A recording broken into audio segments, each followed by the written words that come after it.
In this video, we're going to talk about how dyslexia, you can use the dyslexic strengths with mind mapping to minimize the dyslexic difficulties, a lot of them. But first, let's talk about what dyslexia is. This definition is based from Dyslexia Scotland's PDF. It says that dyslexia is a learning difference that affects the way we communicate, dyslexics communicate, and it's different than many others. 1 in 10 are dyslexic in all cultures with all abilities, and it runs in the family. Now, dyslexia is not just about reading and writing, and it's not about your level of intelligence. It is classed as a disability in the UK, so people can get help. A cure is not necessary, but the barriers need to be overcome with practical things, and there's lots of them available. Now, identification.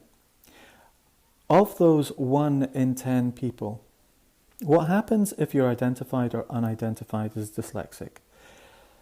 If you're unidentified as a dyslexic, it can result in low self-esteem and stress and behavior problems and often underachievement.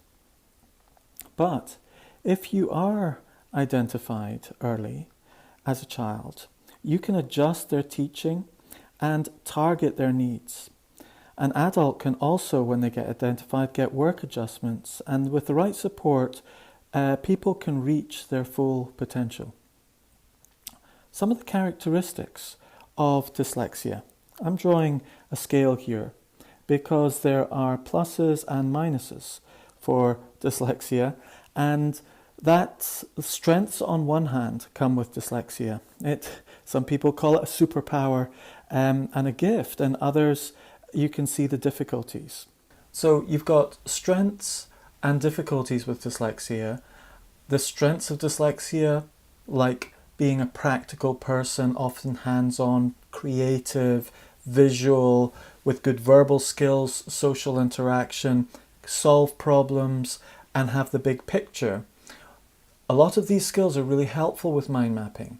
So for example, mind mapping is a very practical note-taking skill. It's not just taking lots of notes. You have to think about where things go. It's like putting a puzzle together. It's a creative process. It's very visual. It's like solving a problem, and it's about keeping the big picture all in one map. So all of these skills that you've got as a dyslexic give you a distinct advantage when it comes to mind mapping. A lot of other people can find it difficult to mind map because they don't have those kind of skills in the abundance that you do. Now, when you connect those skills, those strengths with mind mapping, it can help compensate for the difficulties with dyslexia. For example, writing, reading, remembering things, organizing things, and time management.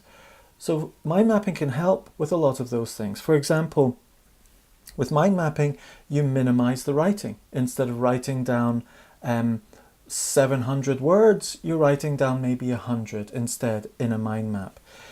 Reading, you're reducing the amount of words that you're reading, you're concentrating on key words.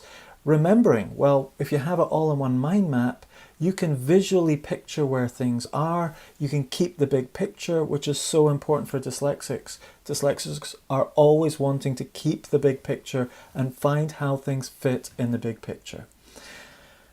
Time management, well, that's something you're going to have to work on. Mind mapping doesn't necessarily help with time management, but it does often make doing things more straightforward and quicker, which means you can do it in a shorter space of time. Organizing things, well, dyslexics are notorious for being a bit scatty and disorganized and distracted. Often when you've got a mind map, that helps you organize and sort out your thoughts and organize what you're going to do when. So that's really helpful too. So please remember that when you're mind mapping, that this is something that is worth doing as a dyslexic, because inevitably when you get in front of that mind map, you go, I don't know if I really want to take notes. I'll just remember it all.